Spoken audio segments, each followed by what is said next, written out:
Introducción a la tesis fundamental de la sabiduría hiperbórea. El objeto de esta metafísica hiperbórea es pontificar sobre el tema más misterioso y sagrado que existe: el drama del espíritu cautivo en la materia. El método que aquí se emplea es el siguiente. Se establece una relación de analogía entre cierta verdad metafísica, tradicionalmente esotérica, y un ejemplo particular, exotérico y bien descripto. Una vez que la relación ha quedado en claro, se procede a extender por inducción lo particular a lo general. De esta manera se consigue inducir en el estudiante la intuición metafísica de realidades inexplicables. Se pontifica, es decir, se une con un puente las orillas de lo inteligible y lo gnóstico. La tesis de la sabiduría hiperbórea que fundamentamos en esta parte no puede ser más sencilla de exponer y, sin embargo, más complicada de explicar.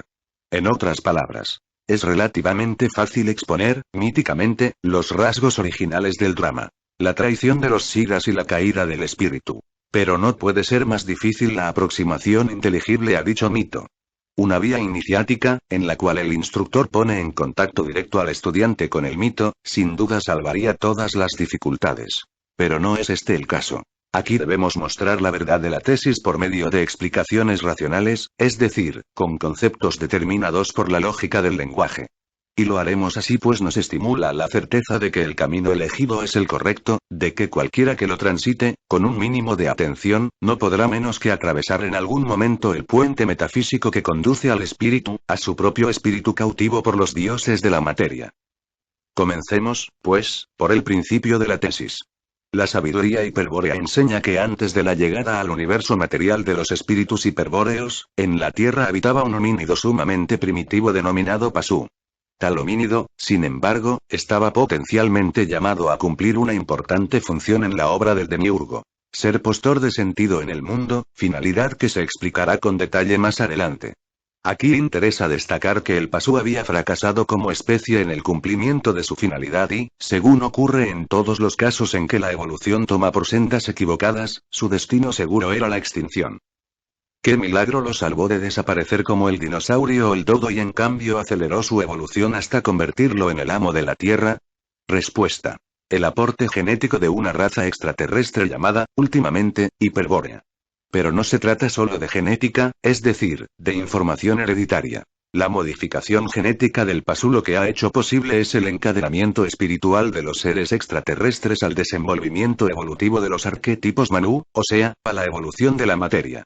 Este hecho primordial, que constituye el núcleo de la tesis, se denomina traición blanca o traición de los Siddhas, en clara alusión a los jefes extraterrestres que dirigieron la caída de los espíritus, produjeron una mutación en los reinos vegetal y animal de la Tierra y, aún hoy, controlan el planeta desde el centro Chan Shambhala.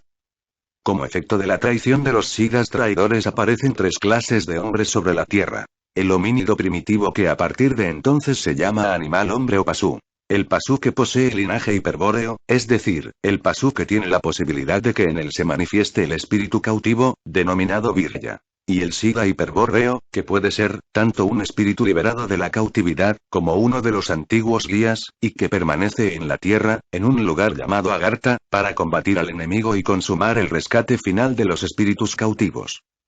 El hombre de nuestros días es, en mayor o menor medida, un Virya perdido.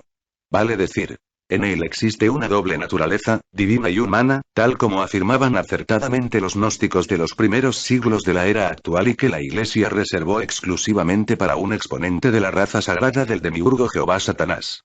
En efecto, la doble naturaleza que la Iglesia afirma poseía Jesús Cristo es, en realidad, la condición natural de todo Virya, el cual participa de la divinidad absoluta del Espíritu Eterno.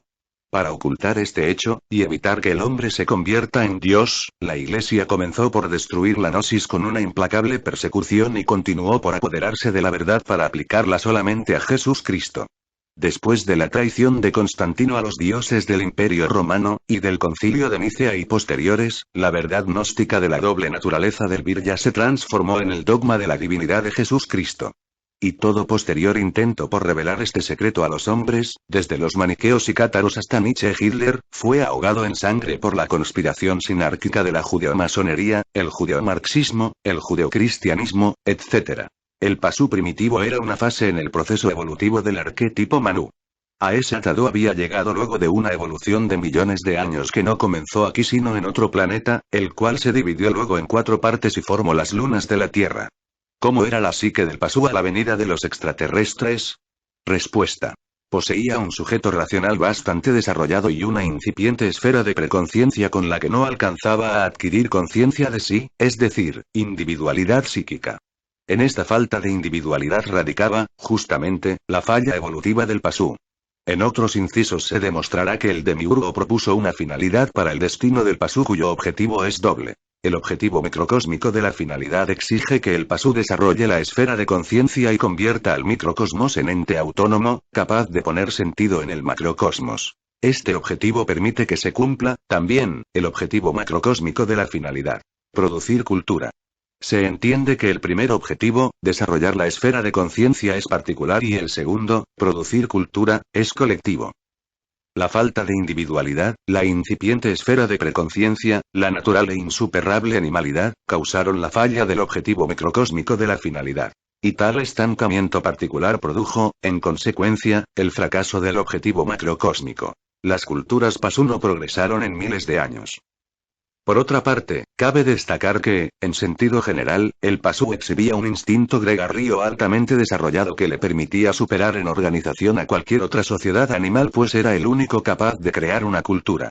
Sin embargo, por no estar totalmente individualizado, participaba, junto con otros miembros de su comunidad, de una especie de alma grupal, o egregoro, dotada de cierta inteligencia pero cuya motivación principal la constituía el deseo.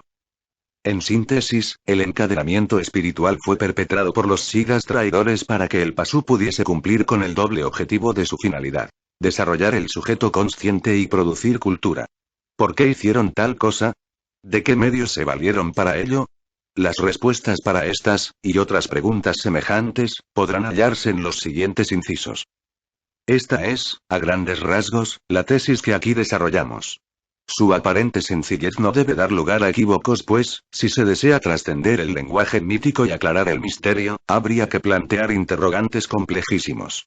Por ejemplo, consideremos el tema del espíritu encadenado. Si tomamos como un hecho real, aunque antiquísimo, la caída y cautividad del espíritu y procuramos tornarlo en gran medida inteligible, hemos de comenzar por interrogar cómo se encadena a la materia, a lo efímero de la vida, al devenir de la naturaleza, a los ciclos de vida y muerte, cómo se encadena, repetimos, un espíritu eterno a esa ilusión. Respuesta. Ante todo, hay que afirmar que la solución constituye un secreto terrible, conocido en la sabiduría hiperbórea como misterio de amor y de amor. Sin embargo, sin pretender revelar totalmente semejante secreto, podemos avanzar bastante sobre muchos datos ya conocidos exotéricamente. Respondemos, entonces, que el espíritu eterno, que es tanto o más potente que el mismo demiurgo, permanece encadenado porque no sabe que lo está. ¿Cómo puede ser esto posible? No es difícil de imaginar si consideramos que hubo una traición original, vale decir, el quebrantamiento de una confianza o lealtad que se debían entre sí los miembros de la raza hiperbórea. Si contamos con este elemento dinámico exterior, la traición, podemos entonces suponer que los espíritus exhibían un punto débil en su complexión, una espalda, un talón de Aquiles, etc., por el que fueron dominados. Pero, aún así, resulta difícil entender cómo pudo ocurrir un hecho tan trascendental para el espíritu, la pérdida de la libertad, el encadenamiento a la materia y al tiempo, etc., sin que éste lo supiera, ni entonces ni luego, y permaneciese así.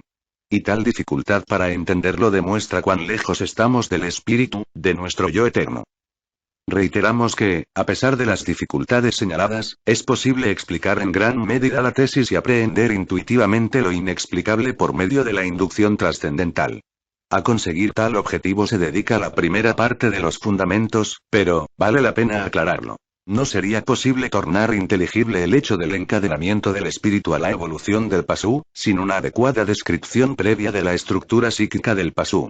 Esto es lo que nos demandará más esfuerzo, aunque, debido a que en cada virya existe aún una parte importante del Pasú, su comprensión no ofrecerá problemas al estudiante. Introducción a la